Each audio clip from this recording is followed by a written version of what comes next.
سب سے بڑا پرابلم عمران خان صاحب کا تھا کہ وہ کسی کو ساتھ لے کے چلنے کو تیار ہی نہیں تھے. پولرائزیشن اس حد تک اس سوسائٹی میں ہے کہ کوئی کسی کا منہ دیکھنے کو روادار نہیں ہے, اور گالی گلوچ کا جو کلچر ہے, ایسے نہیں بات بنتی ہے. من حیث القوم ہمیں اکٹھے مل کے چلنا ہے, چاہے وہ پی ایم ایل این ہو, پی ٹی آئی ہو, کیو ہو, جو بھی ہو, پیپلز پارٹی ہو, سب کو اکٹھے بیٹھنا ہے, کیونکہ یہ سارے عوام کا مینڈیٹ لے کے آئے ہوئے, اور انہوں نے عوام کے ایشوز کے اوپر ان کو فوکس کرنا چاہیے بیٹھ کے. اکنامک جو ہماری اس وقت سنگین کرائسس سچویشن ہے ہماری انرجی کی, ہماری معیشت کی, وہ مساق معیشت اس وقت بہت ضروری ہے. ہمیں سیاست کو پس پشت رکھنا چاہیے, اور ہمیں اس وقت یہ سوچنا چاہیے کہ ہم نے اپنی اکانومی کو کیسے جو ہے دوبارہ اس کو ٹریک پہ چڑھانا ہے. ٹھیک ہے, یہ اب حمزہ ایک سوال کرنے کی اجازت دے دیں میڈم. آپ نے 3 سال اقتدار انجوائے کیا, آپ نے کس کے ساتھ بیٹھنے کی بات کی, کس کے ساتھ بیٹھ کے میثاق جمہوریت کرنے کی بات کی, کس کے ساتھ بیٹھ کے کوئی فریم ورک بنایا کہ ہم یہ کام کر کے عوام کو کوئی سہولت دے سکتے ہیں؟ ابھی آپ نے فرمایا آپ عوام کے نمائندے ہوتے ہیں, آپ اوتھ کو بہت سیریس لیتے ہیں, لیکن آپ سمیت باقی جتنے ایوان میں بیٹھے لوگ کس نے سیریس لیا اور عوام کے لیے کوئی بڑا کام کر کے دکھایا؟ یہی تو المیہ ہے, یہی تو میں آپ کو بتا رہی ہوں کہ ہم کسی کے ساتھ نہیں بیٹھنے کو تیار ہوئے نا.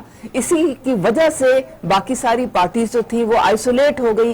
ظاہر ہے وہ بھی عوام کی ووٹ لے کے آئے ہوئے تھے, اور وہ بھی کسی نہ کسی سیگمنٹ کو تو ریپرزینٹ کر رہے تھے, جس کی وجہ سے خان صاحب کو آج یہ دن دیکھنا پڑ رہا ہے. اگر وہ ان ساروں کو ایک میز پہ بٹھا لیتے اور عوامی ایشوز پہ زیادہ اکٹھے مل کے غور کرتے تو یہ نوبت نہ پہنچتی. سر پارٹیز میں خود بہت زیادہ توڑ پھوڑ پڑ گئی نا. ابھی بھی دیکھیں آپ چودھری شجاعت صاحب کو دیکھ لیں, پرویز الہی صاحب کو دیکھ لیں, ان کی آپس میں اختلافات ہیں, لیکن پنجاب میں دے آر ٹوگیدر. اقتدار نہ کرسی, اور یہ جو آپ نے ورڈ کیا نا انجوائے, ایگزیکٹلی انجوائے کیا. میں آپ کو بات بتاؤں, دیکھیں اگر آپ کے دل میں ذرا بھی درد ہے قوم کا اور پاکستان کا, تو آپ انجوائے کا ورڈ نہیں یوز کریں. آپ کو دن رات ایک کرنا پڑتا ہے, آپ کو محنت کرنی پڑتی ہے, آپ کو فیملی لائف سیکریفائس کرنی پڑتی ہے. دیکھیں میں تو اپنی ذات, مجھے ایک پورٹ فولیو دیا گیا تھا, وہ تھا میں chairperson standing committee on gender mainstreaming. آپ اس کے حوالے سے آپ مجھ سے پوچھیں کہ آپ نے کیا کیا. میں جتنی بھی جو کمزور طبقے ہیں, اس میں خواتین شامل ہیں, اس میں بچے شامل ہیں, ٹرانسجینڈر شامل ہیں, اس میں پیپل ود ڈسیبلٹیز, ان ساروں کے لیے اب سٹیک ہولڈرز کے ساتھ مل کے بیٹھ کے کام کیا ہے. ان کی میں چھوٹا سا ایک آپ کو دیتی ہوں لوکل گورنمنٹ کا. پی ٹی آئی کا اعتراض کیا ہو گیا آپ سے کہ انہوں نے کہا کہ آپ کے کام ہمیں پسند نہیں ہے, تو آپ مہربانی کریں. میرے کام کا تو کوئی رولا ہی نہیں تھا. کام تو ان کو اتنے پسند تھے کہ میرا سی ایم ہاؤس سے میرا کیبنٹ میں اپروو ہو کے نام پی ایم ہاؤس پہ گیا تھا. ٹھیک ہے جی, تو کوئی نہ کوئی تو پرفارمنس تھی جس کی وجہ سے. اب آپ فضائل بیچاری کی پروگرام کوئی اور ہے, آپ کسی اور طرف. میں صرف اتنا کہوں گی کہ ایک بہت بڑی خوفناک سازش تھی جو کہ ودن دا پارٹی کی گئی تھی, کیونکہ کچھ ایسے لوگ تھے جب آپ کی پرفارمنس کو وہ نہیں میچ کر سکتے ہیں تو وہ اوچھے ہتھ کنڈوں پہ اتر آتے ہیں, پیسہ استعمال کرتے ہیں. انہوں نے میرے خلاف سازش کی. گلہ مجھے اپنے لیڈر سے ہے کہ اس نے کم از کم مجھے بلا کے ایک دفعہ پوچھا تو ہوتا. عظمیٰ تم میری فائٹر تھی, تم میری سٹار تھی, تم نے خون پسینہ دیا تھا اس پارٹی کے لیے, سب پوری دنیا نے دیکھا, یہ کیا ہوا؟ لیکن نہ مجھ سے بلایا گیا, نہ مجھے میری موبائل کا فورینزک کرایا گیا, اور ایک مجھے بغیر کسی چیز بلا وجہ اٹھا کے پارٹی سے انہوں نے نکال دیا. ایک دیکھیں ایک نظریاتی کارکن کے لیے تو ماں جائی کی طرح تھی پارٹی. میرا تو دل توڑا ان لوگوں نے اور ایک قسم سے ظلم کیا. تو میں تو یہ عمران خان سے آپ کے پروگرام کے توسط سے ہی پوچھنا چاہوں گی کہ آپ میرے لیڈر تھے, تو آپ نے کیوں نہیں مجھے بلا کے تو آپ نے ایک کارکن سے پوچھا, مجھے سزا دیتے. یہ سزا تو نہیں ہوتی کہ آپ پارٹی سے نکال دیں. اور چونکہ آپ کی جو بیگم ہے ان کی شان میں کوئی گستاخی ہو گئی ہے. اگر بشرا بی بی جو تھی ہم ان کی عزت کرتے تھے کیونکہ وہ آپ کی وائف تھیں, لیکن اس کا مطلب یہ نہیں کہ وہ کارکنوں کے اوپر ظلم کریں اور وہ ایسی آپ کو پٹی پڑھائیں کہ آپ اپنا منہ ہی موڑ لیں کارکنوں کی طرف سے. اچھا چلیے میڈم یہ فرما دیجئے, اب وزیر اعلیٰ کا 22 جولائی کو انتخاب ہونے جا رہا ہے, کیا کہیں گی یہ انتخاب کیا صرف کوئی منجن ہے یا اس میں کوئی حقیقت ہے؟ دیکھیں بڑا میں کہتی ہوں کہ افسوسناک بات ہے کہ جب ایک آئین کے مطابق ایک چیز چل رہی ہوتی ہے، لاہور ہائی کورٹ کا ایک آرڈر آیا جی۔ اور پٹیشن کس کی تھی؟ کوئی ان لوگوں کی تو نہیں تھی پٹیشن، پی ٹی آئی کی پٹیشن تھی، کیو لیگ کی پٹیشن تھی، ان کی پٹیشن پہ سماعت ہوئی، 1 مہینے سے یہ چل رہی ہے اور ان کے مطابق فیصلہ آ گیا کہ جی یہ ڈی سیٹڈ ان کو ان کا یہ ختم ہو رہا ہے، ہمیں کلوزنگ کی طرف جانا ہے۔ یہ ختم ہے، اب آپ ان کو نئے سرے سے انتخاب کی طرف لے کے جائیں۔ کہانی آپ الجھی ہے کہ الجھائی گئی ہے، یہ دیکھیں یہ تب بھی کھلے گا جب تماشا ختم ہوگا۔ میں نہ مانوں والی کہانی تو نہیں چلتی نا۔ ناظرین یہ اکتا اب تبھی کھلے گا جب تماشا ختم ہوگا۔ شروع سے ہی دیکھتے آ رہے حکومتیں عوام کے جذبات اور احساسات کے ساتھ کھیلتی چلی آ رہی ہیں، کوئی عوام کا نہیں سوچتا۔ اس کے ساتھ ہی اپنی میزبان فضائل عاصم کو دیں اجازت، اللہ حافظ۔